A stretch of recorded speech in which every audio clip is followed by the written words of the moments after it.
আপনারা কি জানেন রাম এবং রামের ভাইদের শিক্ষাগুরু কে ছিলেন? হ্যালো, আমি অনন্যা। ওয়েলকাম টু 1 মিনিটের মহাকাব্যের গল্প। রাজা দশরথ চিন্তিত হয়ে পড়লেন এই ভেবে যে সন্তানদের শিক্ষার দায়িত্ব কাকে দেওয়া যেতে পারে।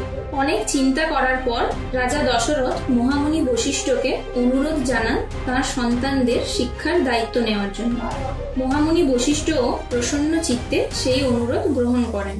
বশিষ্ঠ মুনির কাছে শিক্ষা পূরণের পর রাম এবং রামের ভাইয়েরা অযোধ্যায় ফিরে আসে। রাজকুমারদের অযোধ্যায় আগমনে অযোধ্যাবাসীরা খুব আনন্দ উৎসব করতে শুরু করে। রাজা দশরথ, মা কৌশল্যা, কৈকেয়ী এবং সুমিত্রা সকলেই খুব গর্বের সাথে রাম এবং রামের ভাইয়েদের অভ্যর্থনা জানান। গুরুকুল থেকে ফেরার পর গুরু বশিষ্ঠ শ্রীরামের শিক্ষা এবং গুণের প্রশংসা করেন। মহামুনি বশিষ্ঠ রাজা দশরথকে বলেন, শ্রীরাম আদর্শ রাজকুমার, রাজ্যের সব দায়িত্ব সামলানোর জন্য তিনি সব দিক থেকে উপযুক্ত।